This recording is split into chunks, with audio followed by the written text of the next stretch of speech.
কি একটা ভয়ঙ্কর অবস্থা। খুলনার মানুষ যে এত বেশি কাচ্চি প্রেমিক, এটা আসলে গতকাল রাতে যদি আমি 10:30টার সময় না যেতাম তাহলে আমি আসলে সত্যি বিশ্বাস করতে পারতাম না। 7 রাস্তার মোড়ে হাজি কাচ্চি বিরিয়ানির কিন্তু উদ্বোধন হয়েছে গতকাল, এবং তারা কিন্তু একটা অফার রেখেছে 30% ডিসকাউন্টে তারা খুলনাবাসীকে কাচ্চি খাওয়াবে। এটা হচ্ছে শুধুমাত্র 1, 2, 3 তারিখে। আমরা প্রথমে কল করেছিলাম যে আমরা খাবারটা পাবো কিনা, তো তারা কিন্তু আমাদেরকে আশ্বস্ত করেছে এবং যেতে বলেছে।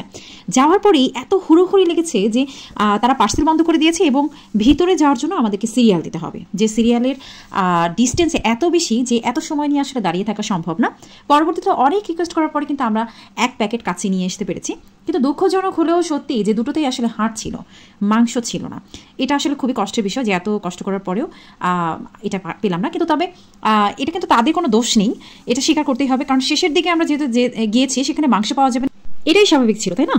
কিন্তু যারা হচ্ছে ঝাল বেশি পছন্দ করেন এবং লবণ বেশি পছন্দ করেন তাদের জন্য কিন্তু হাজি কাচ্চি বিরিয়ানি বেস্ট। অফার শেষ হওয়ার আগে ট্রাই করে আসুন কাচ্চি বিরিয়ানি।